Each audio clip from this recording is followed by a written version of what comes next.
izin Lampung melaporkan Bandung 1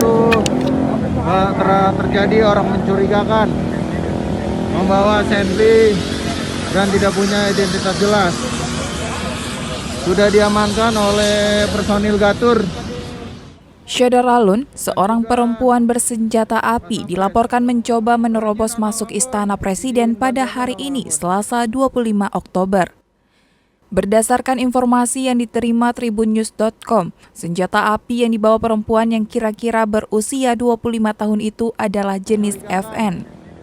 Awalnya, ia mendekati pagar istana dan menodongkan senjata kepada pas pampres yang sedang bersiaga. Kini perempuan tersebut telah diamankan polisi dan dibawa ke Polres Jakarta Barat untuk diperiksa lebih lanjut. Beruntung tidak terjadi apapun di Istana Presiden setelah kejadian ini.